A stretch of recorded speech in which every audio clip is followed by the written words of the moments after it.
बिहार में आरजेडी के नेता इन दिनों खूब चर्चा में हैं।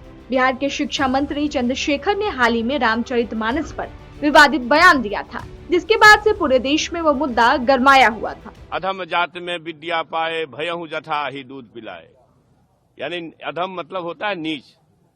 दुनिया के लोगों सुनो, आपके माध्यम से कहना चाहता हूँ, नीच जाति के लोगों को शिक्षा ग्रहण करने का अधिकार नहीं था, और उसमें कहा गया है कि नीच जाति के लोग शिक्षा ग्रहण करके जहरीला हो जाते हैं, जैसा कि सांप दूध पीने के बाद होता है। मैं इसलिए ये बात कहता हूँ कि इसी चीज को कोट करके बाबा साहब अम्बेडकर ने दुनिया के लोगों को बताया। ये जो ग्रंथ हैं नफरत को बोने वाले, एक युग में मनुस्मृति, दूसरे युग में रामचरितमानस और तीसरे युग में गुरु गोवलकर का बंच ऑफ थॉट, ये दुनिया को हमारे देश को, समाज को नफरत में बांटती है। नफरत देश को महान नहीं बनाएगा, जब भी कभी महान बनाएगा तो मोहब्बत ही बनाएगा। हिंदू ग्रंथ रामचरितमानस को मनुस्मृति की तरह जलाया जाना चाहिए, क्योंकि यह समाज में जाति विभाजन को बढ़ावा देता है। मंत्री के इसी बयान के बाद से देश की सियासत में उबाल आ गया था। वहीं ये विवाद अभी शांत भी नहीं हुआ था कि अब सहकारिता मंत्री सुरेंद्र यादव ने केंद्र सरकार की नीतियों पर जमकर हमला बोला। सेना भर्ती के लिए केंद्र की ओर से शुरू की गई अग्निवीर योजना की निंदा करते हुए मंत्री सुरेंद्र यादव ने भारतीय सेना के खिलाफ विवादित टिप्पणी कर दी।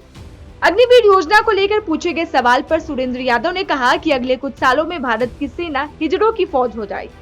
उन्होंने कहा कि अग्निवीर जिस किसी के दिमाग की उपज है, उसे फांसी पे चढ़ा देना चाहिए। ठीक आज से 8.5 साल के बाद देश का नाम आवेगा हिजड़ों के फौज में, हिजड़ों का फौज। ये मैं बोलता हूँ। 8.5 साल के बाद जितना पुराना सेना है वो सब रिटायर कर जाएगा। ये जो 4.5 साल का जो अग्निपथ वाले, अग्निवीर वाले लोग जो बहाल होंगे, इनका तो ट्रेनिंग में पूरा नहीं होगा, तो चल आवेंगे रिटायर होके।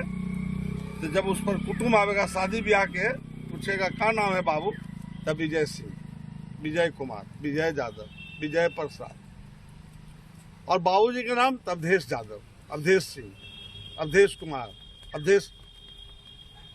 क्या करते हो? तो रिटायर्ड फौजी ही हो, तो होगा भैया। अगर रिटायर करेंगे तो परमानेंट नहीं रिटायर है। चला कहाँ बेटी देके बर्बाद करवाएगा जीवन, भाग चलेगा वो।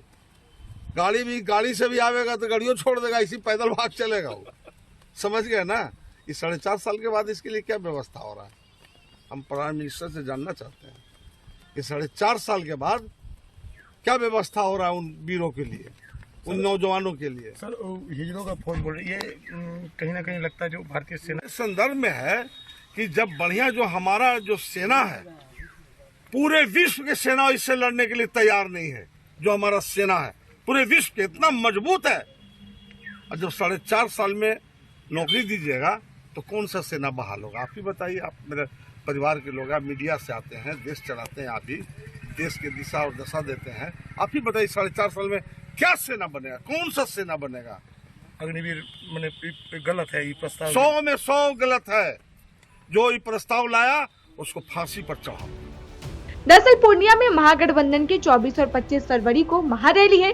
इस रैली के लिए सीमांचल के जिलों में तैयारी जोरों पर है। कटिहार में इसकी तैयारी की कमान प्रभारी मंत्री सुरेंद्र यादव के पास है। इसी के तहत मंत्री सुरेंद्र यादव ने शहर गांव तक रैली के लिए आमंत्रण देने के लिए प्रचार गाड़ी को कल रवाना किया। इस दौरान मंत्री सुरेंद्र यादव ने अग्निवीरों की बहाली को लेकर ऐसा बयान दिया जिस पर आने वाले दिनों में बिहार के साथ साथ देश की राजनीति में एक बार फिर भूचाल आ सकता है। अग्निवीर योजना के विरोध करते हुए उन्होंने कहा कि आने वाले दिन में ये अग्निवीर हिजड़ों की फौज साबित होगी। वहीं इससे पहले भी मंत्री सुरेंद्र यादव विवादित बयान दे चुके हैं।